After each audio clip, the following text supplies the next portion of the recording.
दोस्तों, मैं आज आपको ऐसी कथा सुनाने वाली हूँ जिसको सुनने मात्र से ही आपके सारे कष्ट दूर हो जाएंगे। दोस्तों, मैं आपको आज निर्जला एकादशी व्रत की कथा सुनाने वाली हूँ। ये व्रत शास्त्रों में सबसे ज़्यादा मोक्ष प्रदान करने वाला व्रत माना जाता है। इस साल निर्जला एकादशी व्रत 18 जून को रखा जाएगा। साल भर में 24 एकादशी व्रत आता है, जिसमें सबसे ज़्यादा महत्व इस व्रत को दिया जाता है। इसे भीमसेन एकादशी भी कहा जाता है। इस दौरान लोग गंगा घाटों में स्नान करते हैं। पौराणिक कथाओं के अनुसार महाभारत के संदर्भ में निर्जला एकादशी की कथा मिलती है, जो इस प्रकार है। हुआ यूं कि सभी पांडवों को धर्म, अर्थ, काम और मोक्ष प्राप्ति के लिए महर्षि वेदव्यास ने एकादशी व्रत का संकल्प करवाया। अब माता कुंती और द्रौपदी सहित सभी एकादशी का व्रत रखते, लेकिन भीम खाना खाने के मामले में काफ़ी प्रसिद्ध थे और उन्हें भूख बहुत लगती थी। उनकी भूख बर्दाश्त के बाहर होती थी, इसलिए उनके लिए महीने में 2 बार उपवास करना बहुत कठिन था। जब पूरे परिवार का उन पर व्रत करने के लिए दबाव पड़ने लगा, तो वो इसकी युक्ति ढूंढने लगे। उन्हें भूखा भी ना रहना पड़े और उपवास का पुण्य भी मिल जाए। अपने उदर पर आई इस विपत्ति का समाधान भी उन्होंने महर्षि वेदव्यास से ही जाना। भीम पूछने लगे, हे पितामह, मेरे परिवार के सभी सदस्य एकादशी का उपवास रखते हैं और मुझ पर भी दबाव बनाते हैं।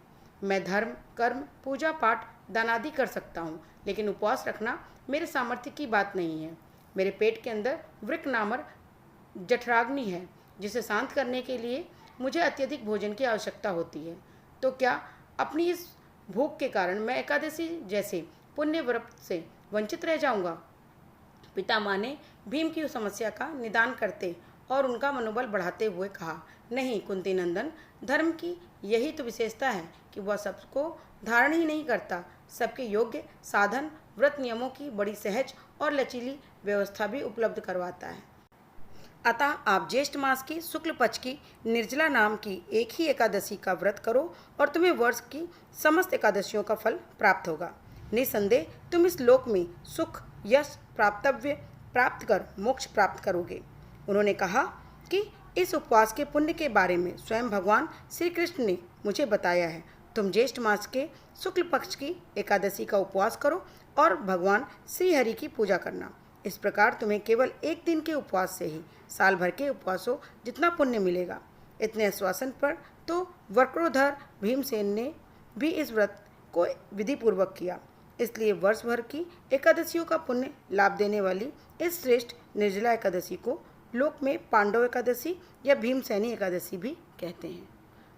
सो दोस्तों, अगर आपको ये कहानी और ये वीडियो पसंद आई है तो प्लीज़ मेरे चैनल को सब्सक्राइब करें। बेल आइकन प्रेस करना बिल्कुल भी ना भूलें। धन्यवाद। राधे राधे।